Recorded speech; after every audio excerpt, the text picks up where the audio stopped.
안녕하세요. 웨이처치 송준기 목사입니다. 오늘 말씀드릴 주제는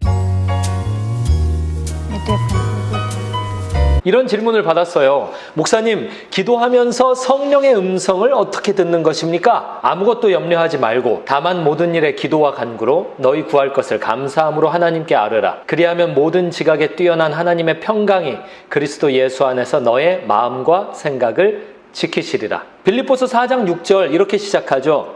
너희 구할 것을 이라고요. 일단 기도의 응답에 대해서 이야기하기 전에 기도의 시작점부터 말씀을 드릴게요. 그것이 바로 필요를 위한 기도예요. 너희 구할 것을 기도해야 돼요. 사무엘 엄마 있잖아요. 그 엘가나의 아내 한나 말이에요.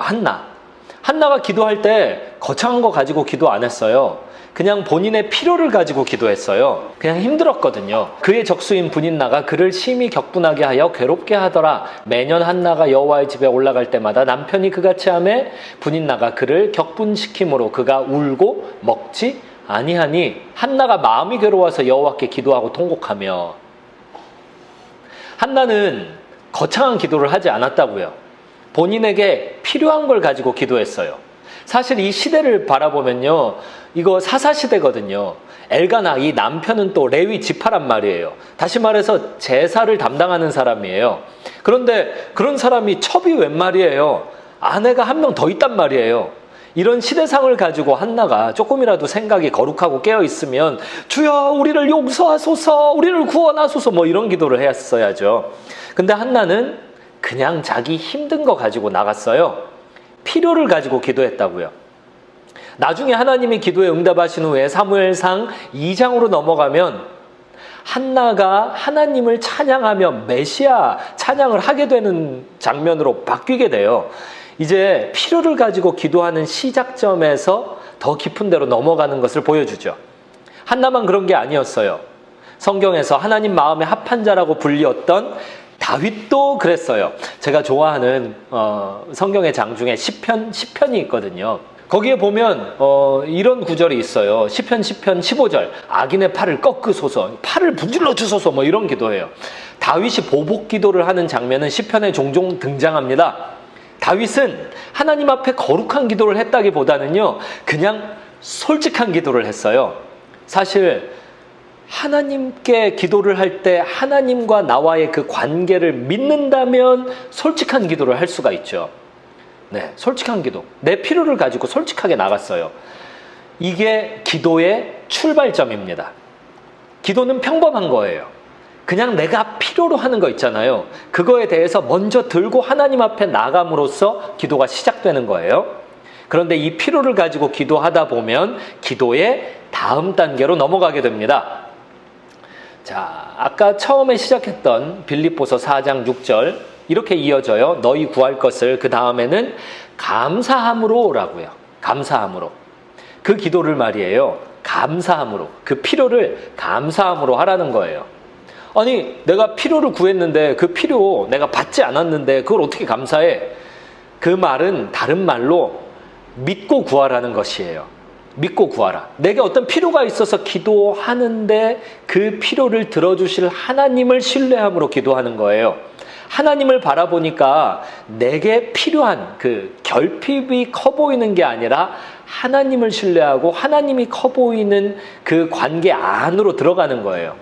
필요를 가지고 구하다 보니까 그 다음 단계에서는 필요를 주시는 하나님을 발견하게 되는 거죠. 그래서 두 번째 단계는요, 믿는 단계예요. 빌립보서 4장 6절 이어져요. 하나님께 아뢰라 라고요. 이렇게 한번 가정해 봅시다. 어떤 친한 친구를 만날 때요, 친구한테 야, 친구야, 나 네 모자가 갖고 싶다. 네 모자를 줘라. 다음번에 만날 때 야, 친구야, 네 손목시계가 갖고 싶다. 그거 줘라. 이런 식으로 친구를 만날 때마다 뭘 달라고 한다고 가정해 봐요. 그러면 이게 친구일까요?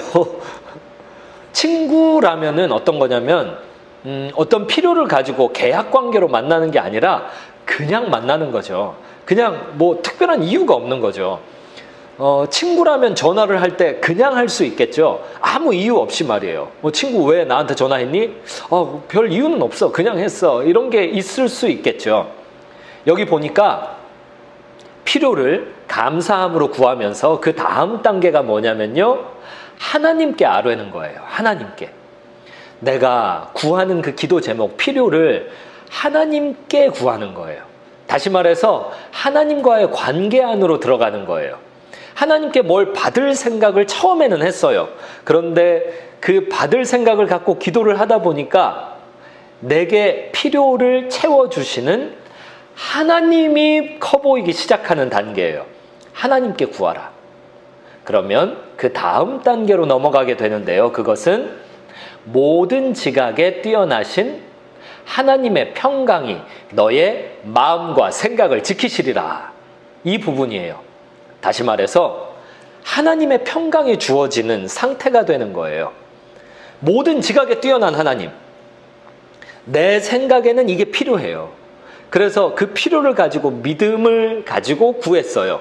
그러다 보니까 하나님을 발견했어요. 그래서 하나님과의 관계 안으로 들어갔어요. 그리고 나서 오는 기도의 깊은 단계가 뭐냐면 그 하나님 안에 들어있는 평안이 내 것이 되는 거예요. 많은 사람들이 어려움에 처했을 때, 문제에 처했을 때 잘못된 결정들을 쉽게 합니다. 이유는 스트레스 받으니까요. 마음이 불안하니까요. 평정심을 잃으니까요. 만약 어려움 가운데 문제 속에서 내 마음의 평정심을 간직할 수만 있어도 훨씬 탁월한 선택들을 할 수 있을 겁니다. 필요를 갖고 기도하다 보면은 최종적으로 여기에 도착하는 거예요. 평강의 상태요. 하나님만 주실 수 있는 평강의 상태요. 처음에 필요를 갖고 시작했죠, 기도를. 그런데 이 기도가 더 단계를 거쳐서 최종적인 평강의 단계에 도착하게 되면 그러면 이 필요 자체가 달라 보여요. 평강을 가지고 그 필요를 쳐다보면 그 필요가 별거 아니게 보인다고요. 그러면 이 평강의 상태에서 더 고차원적인 필요가 생겨요. 그러면 다시 기도를 시작하는 거예요. 더 고차원적인 필요를 가지고요. 그 필요를 가지고 기도하다 보면 그 필요를 구하는 마음의 상태가 믿음의 상태가 되고 그 믿음을 가지고 구하다 보면 하나님과의 관계 안으로 들어가게 되고 그 관계 안으로 들어가다 보면 다시 평강에 도착하게 돼요. 하나님만 주시는 그 평강이요. 더 높은 수준에 도달해요. 그러면 처음에 구했던 그 필요가 또 별거 아니게 보여서 그것보다 높은 상태의 필요로 다시 기도가 시작되는 거예요. 이렇게 기도의 4단계가, 4단계가요, 원 사이클을 이루면서요, 두 번째 사이클, 세 번째 사이클, 네 번째 사이클로 계속 기도가 깊어지는 것입니다. 기도 응답을 주님께 어떻게 받나요? 목사님은 기도할 때 기도 응답을 어떻게 받나요? 이 질문에 대해서 제가 대답을 이 기본 지식을 가지고 드리자면 평강입니다. 평강. 내 기도에 대해 주님 예스라고 하실 겁니까? 노라고 하실 겁니까? 침묵이라고 하실 겁니까? 이런 게 안 중요해요. 기도의 4단계를 거쳐서 평강의 상태가 되면 그냥 이게 다 응답인 거예요. 응답. 내가 더 깊은 기도로 들어갈 수 있는 그 마음의 상태, 하나님만 주실 수 있는 그 평강의 상태, 그게 가장 멋진 기도의 응답인 것입니다. 평안을 너희에게 끼치노니 곧 나의 평안을 너희에게 주노라. 내가 너희에게 주는 것은 세상이 주는 것과 같지 아니하니라. 너희는 마음에 근심하지도 말고 두려워하지도 말라. 육신의 생각은 사망이요 영의 생각은 생명과 평안이니라. 나 여호와가 말하노라. 너희를 향한 나의 생각은 내가 아나니 재앙이 아니라 곧 평안이요. 이렇게 한번 해보세요. 기도의 응답에 대해서 염려하지 마시고 일단 나에게 주어진 필요 가운데 솔직하게 기도를 시작해 보세요. 그리고 기도의 4단계를 거쳐서 평강까지 도착해 보세요. 이 원 사이클을 한번 오늘 밤에 만들어 보시면 어떨까요?